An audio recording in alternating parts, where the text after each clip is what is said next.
And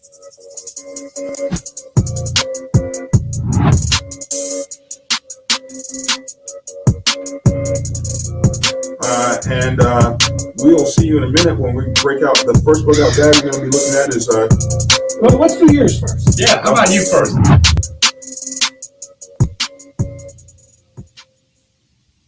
Howdy, folks. Howdy, I'm Black Dragon, and welcome to another edition of Think Tactical.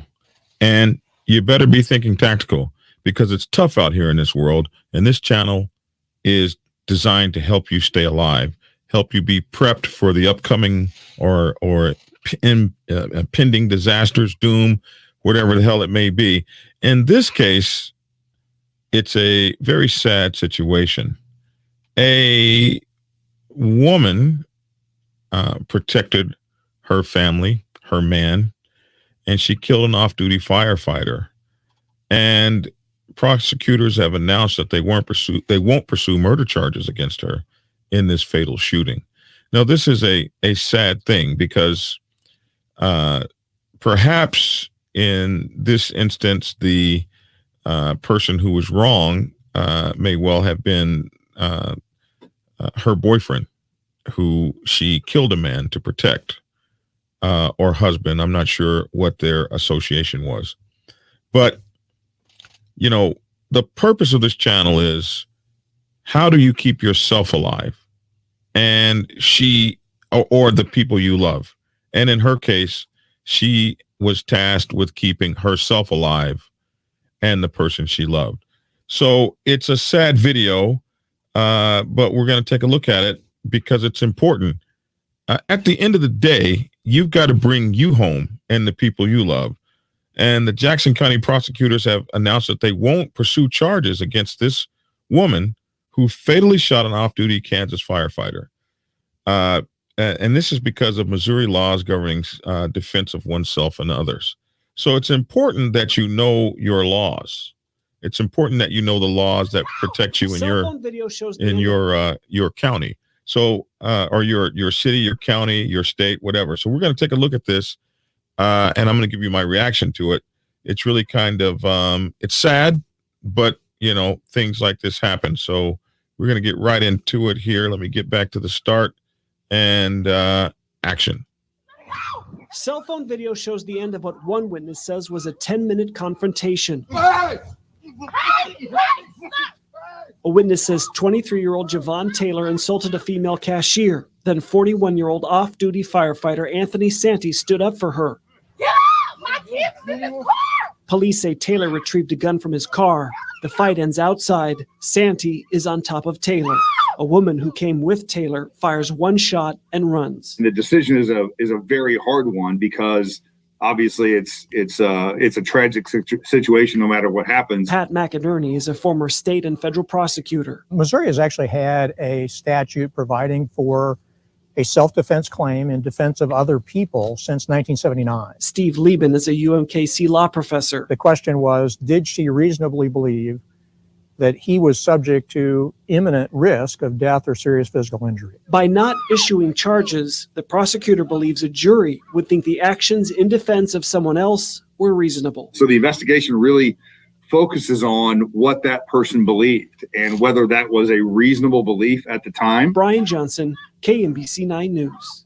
Taylor faces federal felony charges for possession of a firearm. In a statement, the Jackson County Prosecutor's Office says, "We grieve with the family and community over this tragic loss of life of Mr. Santee, an accused kidnapper in Clay County." Okay, so when you look back at this, for the firefighter, you know, I would only say, if you see this woman standing up here screaming with a gun in her hand over the top of her man, why in the hell didn't you make the decision to disengage? You can see this gun in her hand. He's looking at her with the gun in her hand. And for some reason, he decided not to disengage. You know, you got to think about this stuff. You can hear the woman clearly say, "My kids are in the car." She said at one point, "You're killing them. You're going to kill them." So it's evident by looking at this cell phone video that my kids are in this car. Police say Taylor retrieved a gun from his car. The fight ends outside. Santee is on top of. And right now she says, you're killing them. You're killing them. And then at this point, maybe not at that point, but, I don't understand. He turns his head away from the Taylor. weapon. Maybe he just didn't realize how imminently his life was in danger. Maybe he just didn't realize that. But one thing is for absolute sure, his life was in danger, and he lost his life. There are a few things to take from this, because as we go into this story here, there's a few things to take from this. One is how much do you mind your business, and how much do you get involved in someone else's business? So there was a few things that happened here that make this a little bit difficult for people to take. First of all, it was said that the gentleman, let me see, let me get into the story. According to documents, the firefighter Santee intervened when a customer argued with a clerk who told him that I guess this is initially they said it was a gas station, but it looks like a liquor store to me. Maybe it was some sort of something in between a gas station and a liquor store. But at some point, the customer was said to be disrespecting the man he was beating up was said to be disrespecting the clerk inside the store. So according to court documents, Santee intervened when a customer argued with a clerk who told him the gas station didn't have the kind of cigars he wanted. After the clerk refused the man's service and told him to leave, Santee, who was an off-duty fireman, also told him to leave. The customer jumped away from Santee and started threatening him, according to court records. Surveillance video showed that the incident moved outside when the man reaches into a white SUV and pulls out an item. Video shows Santee and the man fighting over the item, a firearm with an extended magazine, according to court documents. When Santee got the man in a headlock, a female passenger left the vehicle, got the gun, and pointed it at Santee.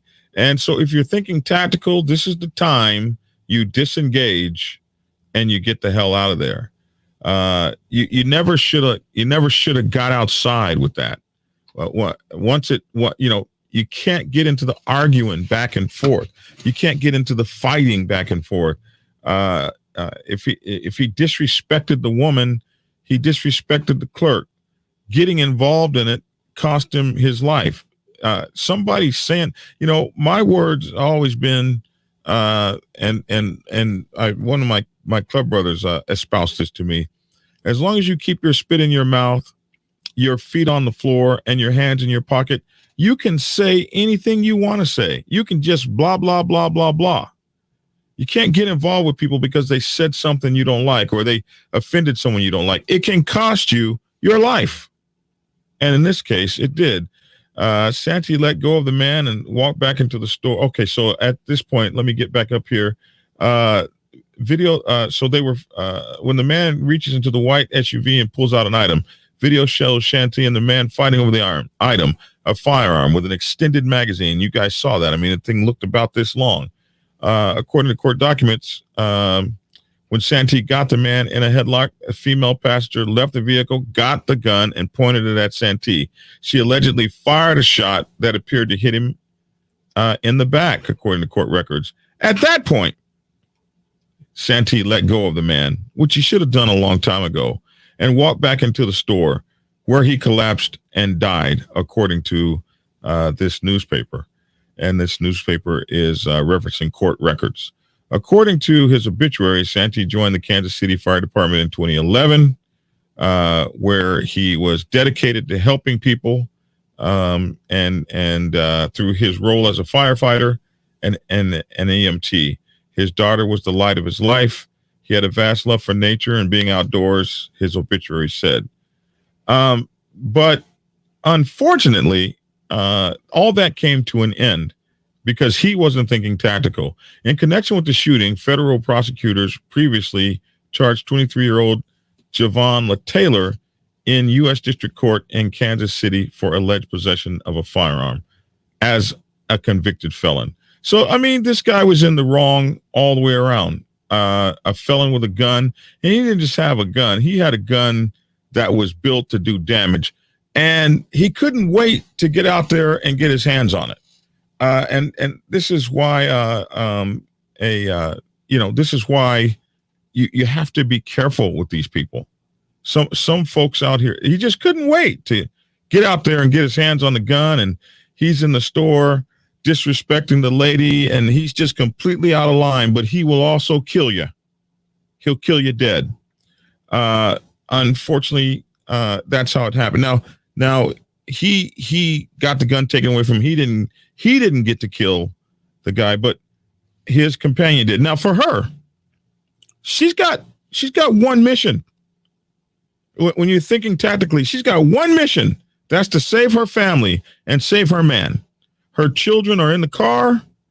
Her man is being attacked, being choked. He got whooped and his gun taken. And so for her, it came down to one thing. And the police agreed. She was fighting for the defense of another person's life. She had reason to believe that he can, that his life was in jeopardy.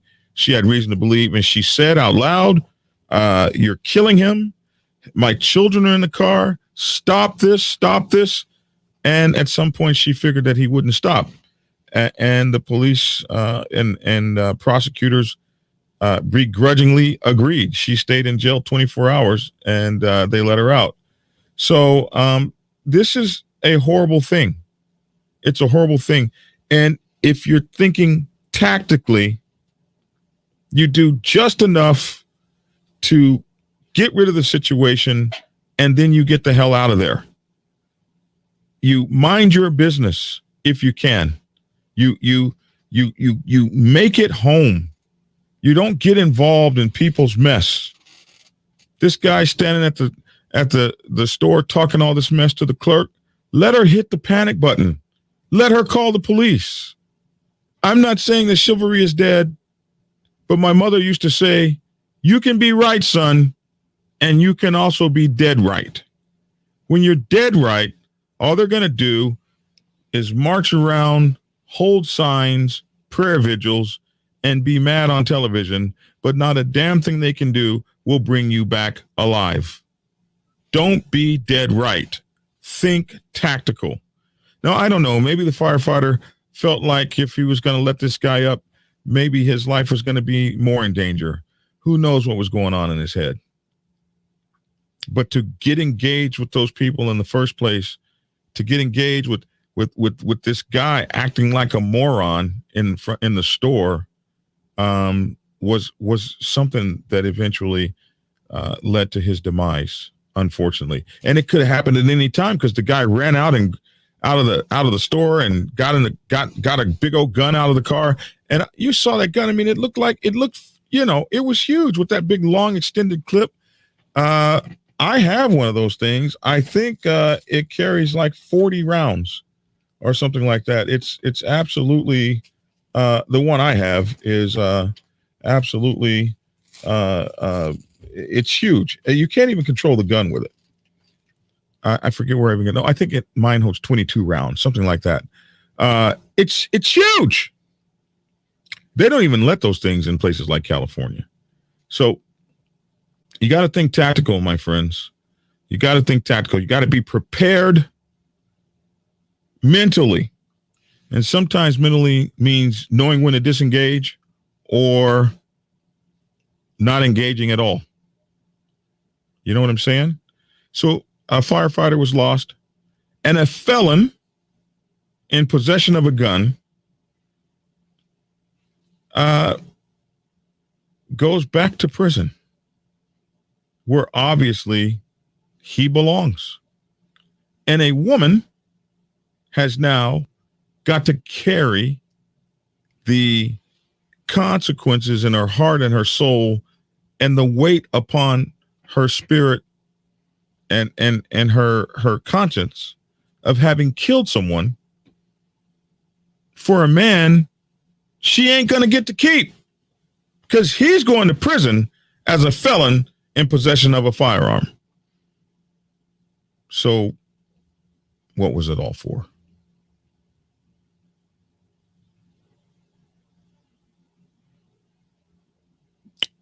We lost a firefighter, someone who protects lives, saves lives, and makes the world better for other people. In fact, one could argue he gave his life in defense of the honor of someone else by some cruel twist of life. It was a bad decision for him that day. Leaves a family and a little girl behind, the light of his life. You better be out there thinking tactical. Well, that's my 2 cents. Love to hear your 2 cents in the comment section below. I'm Black Dragon. Thanks for tuning in. And you better be thinking tactical. Hey, subscribers. Whenever you are in Macon, Georgia, you have to get over to my Motorcycle Club Brothers Cigar Lounge. Haley's Cigar Lounge on Ingleside Avenue has a night or several nights just right for you. Monday night football kicks off the week. Wednesday is whiskey night. Thursday, ladies night. Saturdays are make your night. And wrapping up the weekend, it's Sunday football. Haley's is closed on Tuesdays. Enjoy the friendly atmosphere at Haley's. Hang out at the bar or outside on the patio. They can also host your small events. Haley's Cigar Lounge, 2308 Ingleside Avenue in Macon, Georgia. Be sure to tell them Black Dragon sent you.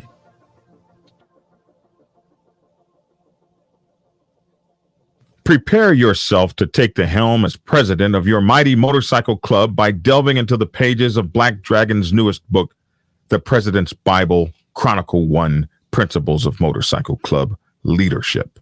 There you will learn to advance your skills in applying the 14 scientific principles of leadership similar to those taught to officers in the United States Naval Service. Available in hardcover, paperback, and ebook. Get yours today on Amazon, Kindle, or order it at your local bookstore. Order your autographed copy from blackdragonsgear.com. Be the best motorcycle club president you can be. Get the book. Get Black Dragon's first book, The Prospect's Bible, to learn how to join a motorcycle club. It has been an Amazon #1 bestseller for the past 7 years and is required reading for over 3,000 motorcycle clubs worldwide. This book is a must-have for new people venturing onto the motorcycle club set. It will teach you how to prepare yourself for service to the motorcycle club nation and show you how to qualify a motorcycle club to be worthy of your service. Available on Amazon, Kindle, and for order at your local bookstore. Get your autographed copy at blackdragonsgear.com. Be the best motorcycle club prospect you can be. Get the book.